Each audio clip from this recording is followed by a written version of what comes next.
I want to ask you about the cost issue because, as you know, some of your friends on the right, I put friends in quotes here, are referring back to an old conversation of yours having to do with the cost of expanding the healthcare system. Let me play it and get your reaction on the other side.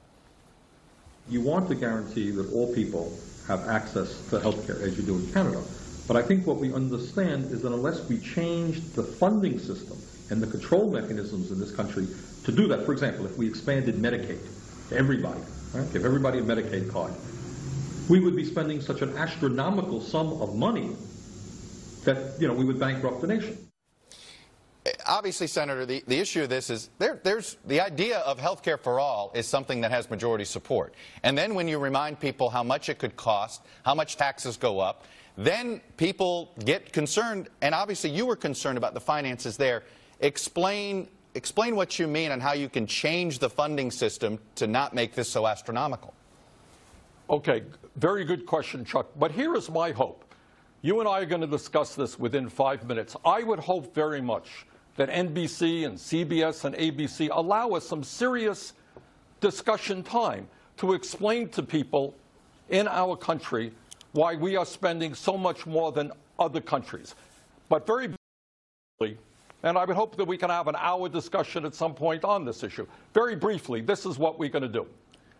Number one, private insurance companies in this country spend between 12 and 18% on administration costs, and they're administering hundreds of different private insurance plans. You have a deductible of $5,000, I have one of $8,000. It is incredibly complicated and very costly to administer. The cost of administering the Medicare program, a very popular program that works well for our seniors, is 2%.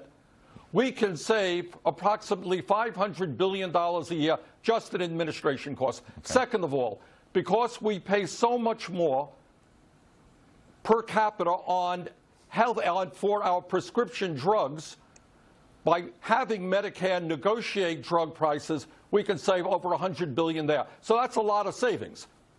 Thirdly, and here is the important point, my Republican friends say, well, Bernie wants to raise your taxes.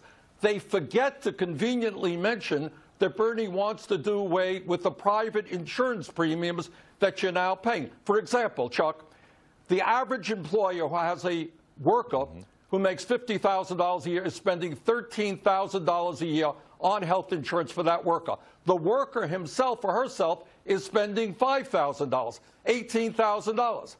Now, if our plan goes into effect, that $13,000 private insurance premium disappears for the employer. It goes down.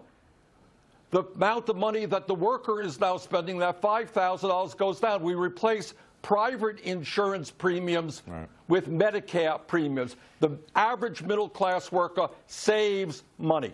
Well, I guess the question I have for you, though, is how do you convince some 80